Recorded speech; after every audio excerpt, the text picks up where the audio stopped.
हाँ जी गाइस, क्या हाल चाल आप सभी का। आई होप आप सभी बहुत ही बढ़िया होंगे, जहाँ भी होंगे चढ़ती कला में होंगे। सो गाइस, आज की रिव्यू वीडियो होने वाली है 2025 में। आपको रॉयल एनफील्ड का ये जे सीरीज़ बुलेट स्टैंडर्ड मॉडल आपको बाय करना चाहिए या नहीं। इस मॉडल में आपको दो मॉडल्स देखने को मिल जाते हैं। सो एक है बटालियन ब्लैक, जो कि इसके प्राइस में काफ़ी डिफरेंस है इन दोनों के। सो ये जो अपने पास मॉडल है ये है स्टैंडर्ड ब्लैक वेरिएंट। सो इसको मैंने बाय करा था अप्रैल के मंथ में 2024 में। अब 2025 चल रहा है, तो अपना एक्सपीरियंस मैं आपको शेयर करूंगा इस वीडियो में, और साथ में मॉडिफिकेशंस भी बताऊंगा क्या मॉडिफिकेशंस करवाई हैं मैंने अब तक अपने इस नए बुलेट में। सो आपको ये बुलेट बाय करना चाहिए या नहीं, आपको इस वीडियो में कंप्लीट रिव्यू देखने को मिल जाएगा। सो सबसे पहले गाइस लुक वाइज बात कर लेते हैं। आप अपने इस नए बुलेट की लुक चेक कर सकते हो। आपको इसकी जो लुक है थोड़ी सी बल्की देखने को मिलेगी एज़ कम्पेरेटिवली जो पुराने बुलेट आया करते थे। सो पुराने बुलेट के मुकाबले में ये जो जे सीरीज़ बुलेट्स हैं, इसकी जो लेंथ है ना, यहाँ पर आप देख सकते हो ये जो लेंथ होती है इसकी थोड़ी सी आपको छोटी देखने को मिलेगी एज़ कम्पेरेटिवली जो पुराने मॉडल थे जिनमें ट्विन स्पार्क इंजन आया करता था। 2022 का जो मॉडल था उनके मुकाबले में ये बुलेट थोड़े से शॉर्ट होते हैं। सो दूसरे नंबर के ऊपर ये जो बुलेट है इनके वेट भी काफ़ी ज़्यादा हैं, ये जो जे सीरीज़ इंजन के साथ आते हैं, क्योंकि इसमें आपको ड्यूल चैसी देखने को मिलती है। सो ड्यूल चैसी जो है इसका वेट भी चैसी का काफ़ी ज़्यादा है एज़ कम्पेरेटिवली जो पुराने बुलेट्स थे, और इनकी जो ब्रॉड बॉडी है इस बुलेट की वो इसको और भी ज़्यादा मस्कुलर बनाती है। हो मस्कुलर होने के कारण ये बुलेट थोड़े से शॉर्ट देखने को लगते हैं, बट इनका जो वेट है काफ़ी ज़्यादा है एज़ कम्पेरेटिवली पुराने बुलेट्स के मुकाबले में, क्योंकि इसमें आपको ड्यूल चेसी देखने को मिलती है ट्रायंगल शेप में। सो इसमें आपको ज़ीरो वाइब्रेशन देखने को मिल जाती हैं, कोई भी वाइब्रेशन आपको इस बुलेट में नहीं देखने को मिलती। ये इस बुलेट का प्लस पॉइंट है। चाहे जितनी मर्ज़ी तेज़ भगाओ इस बुलेट को, तो इसमें आपको कोई भी हल्की सी भी वाइब्रेशन देखने को नहीं मिलेगी। सो टेस्ट के मुकाबले में मैं आपको बता दूं कि मैंने इसका टेस्ट भी करा है वाइब्रेशन का। सो यहाँ पर सीट के ऊपर मैंने इसका पानी का गिलास भर के रखा था, तो भी ये बिल्कुल भी पानी के गिलास को वाइब्रेट नहीं करता है, वरना जो पुराने बुलेट थे उनमें वाइब्रेशंस सबसे ज़्यादा हुआ करती थी। सो उसको कंपनी ने इस नए मॉडल बुलेट में फ़िक्स करा है। सो इस वीडियो में मैं आपको इसके कुछ जो होते हैं कि डी पॉइंट्स वो भी मैं आपको शेयर करूंगा। सो ये बुलेट आपको बाय क्यों करना चाहिए या नहीं करना चाहिए। सो यहाँ पर आप देख सकते हो इस बुलेट में आपको 3D मोनोग्राम देखने को मिल जाते हैं, जैसे कि पुराने बुलेट्स में आया करते थे। सो इसमें भी आपको वही 3D मोनोग्राम देखने को मिलते हैं। सो ये जो लुक है ना, ये पुराने बुलेट्स जो कि G2 बुलेट्स आया करते थे उसको लेकर डिज़ाइन करी गई है। इसके लोगो में भी आप देख सकते हैं ये क्राउन का लोगो आपको यहाँ पर देखने को मिल रहा है, और ये जो 3D लोगो है वो आपको यहाँ पर टूल बॉक्सेस में भी देखने को मिल जाते हैं। सो इसमें आपको ये वाला जो बॉक्स है फिक्स ही रहता है, यहाँ से आप इसे ओपन कर सकते हो। सो यहाँ पर ये है इस अपने नए बुलेट की साइड लुक। सो यहाँ पर आप देख सकते हो हमने कुछ मॉडिफिकेशंस भी करवा रखी हैं, जैसे कि इसकी टेल लाइट हमने भी यहाँ पर ओल्ड यानी कि विंटेज वाली इंस्टॉल करवा रखी है, और साथ में इसकी फ्रंट वाली जो हेडलाइट है वो भी हमने मॉडिफाई करवाई है।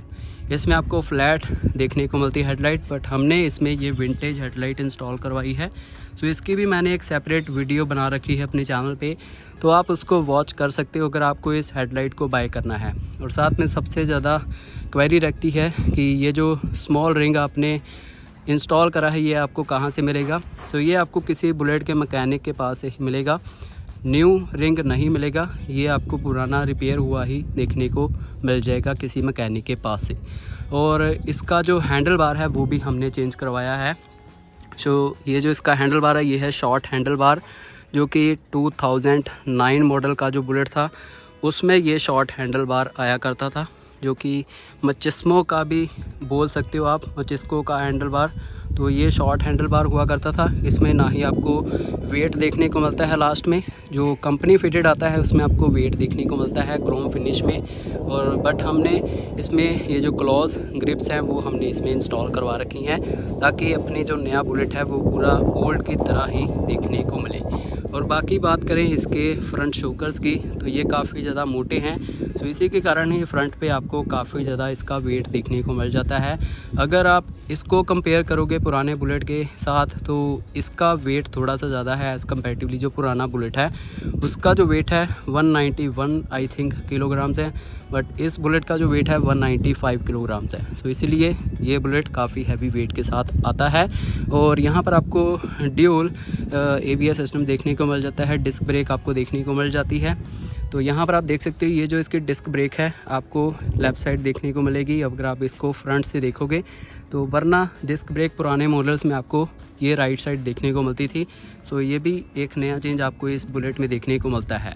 और बाकी बात करें इसके थंप की, तो थंप काफ़ी बढ़िया है इस बुलेट का। अगर आप कंपेयर करोगे पुराने बुलेट के साथ तो इस बुलेट का जो थंप है वो काफ़ी ज़्यादा बढ़िया है। बिल्कुल ओल्ड मॉडल जैसा ही थंप आपको बिल्कुल देखने को मिलेगा, क्योंकि इसमें जो एक प्रेशर होता है ना वो काफ़ी बढ़िया है एज़ कम्पेरेटिवली पुराने बुलेट के। तो यहाँ पर आपको इसका ब्रेक का सिस्टम कुछ ऐसा देखने को मिल जाता है जो फुट ब्रेक है, क्योंकि इसमें आपको डिस्क ब्रेक रियर में भी देखने को मिल जाती हैं। और काफ़ी चौड़े चौड़े जो टायर्स हैं वो आपको इस बुलेट में देखने को मिल जाते हैं। तो यहाँ पर आप इसके टायर्स को भी चेकआउट कर सकते हो। आपको आफ्टर मार्केट से कोई भी टायर इसमें इंस्टॉल नहीं करवाना पड़ेगा। इसमें आपको ट्यूबलेस टायर्स देखने को नहीं मिलते हैं, बस यही एक कमी है इस वाले बुलेट में। तो यहाँ पर आपको ट्यूब्स के साथ ये टायर्स देखने को मिलती हैं। इसकी आप कैलकुलेशन देख सकते हो, ये जो हाइट विड्थ है इसकी टायर्स की वो आपको यहाँ पर देखने को मिल जाएगी। 120/80 का ये टायर सेक्शन देखने को मिल जाता है। काफ़ी चौड़ा ये टायर कंपनी ने प्रोवाइड करा है। यहाँ पर आप देख सकते हो इसका टायर पीछे से काफ़ी ज़्यादा चौड़ा है। और मैंने इसमें फ्री फ्लो पाइप भी इंस्टॉल करवा रखा है। यहाँ से आप देख सकते हो इसमें मैंने कंपनी फिटेड एग्जॉस्ट भी इंस्टॉल करवाया है और साथ में इसमें फ्री फ्लो पाइप है। इसका जो फ़िल्टर होता है कैटालिटिक कन्वर्टर वो मैंने यहाँ से रिमूव करवाया है। और अगर आप फ्री फ्लो पाइप के साथ कंपनी फिटेड एग्जॉस्ट यूज़ करोगे तो आपको काफ़ी बढ़िया साउंड भी देखने को मिल जाएगी। सो ये जो बुलेट है दूसरे बुलेट्स के मुकाबले में थोड़ा सा ऊंचा भी है। यहाँ से अगर आप देखोगे तो इसकी सीट जो है वो पीछे को झुकी हुई आपके देखने को मिल जाएगी। सो काफ़ी बढ़िया सेटिंग पोस्चर भी आपको देखने को मिल जाता है।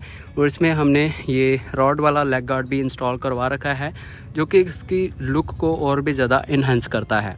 बाकी यहाँ पर मैंने इस बुलेट को सिटी में ड्राइव करा है, अभी लॉन्ग रूट पे नहीं लेकर गया हूँ। सो लॉन्ग रूट के ऊपर भी मैं इस बुलेट को लेकर जाऊँगा कुछ वीडियोस में। सो तब मैं आपको बताऊँगा कि लॉन्ग रूट के ऊपर ये क्या एवरेज देता है। वैसे सिटी में अगर इसकी बात करें एवरेज की तो कैसी एवरेज है, कैसी माइलेज है, और 26 से लेकर 28-29 तक आपको ये बड़े आराम से काफ़ी बढ़िया माइलेज दे देता है ये J सीरीज़ इंजन वाला बुलेट स्टैंडर्ड 350। और बाकी इसमें एक प्रॉब्लम मेरे को आई थी जब से मैंने इस बुलेट को बाय करा था। सो दिवाली के आसपास मेरे इस बुलेट की जो ये है बैटरी वो यहाँ पर बिल्कुल डेड हो चुकी थी, क्योंकि मैं इस बुलेट को इतना ड्राइव नहीं करता हूँ। सो इसी के कारण ही अपने जो ये बुलेट है इसकी बैटरी डेड हो चुकी थी। इसमें नई बैटरी इंस्टॉल करवानी पड़ी मेरे को। और बाकी इसमें कोई भी प्रॉब्लम मेरे को नहीं देखने को मिली। सो ये बच्चे काइट भी उड़ा रहे हैं। सो ये है इस नए बुलेट का कंप्लीट रिव्यू।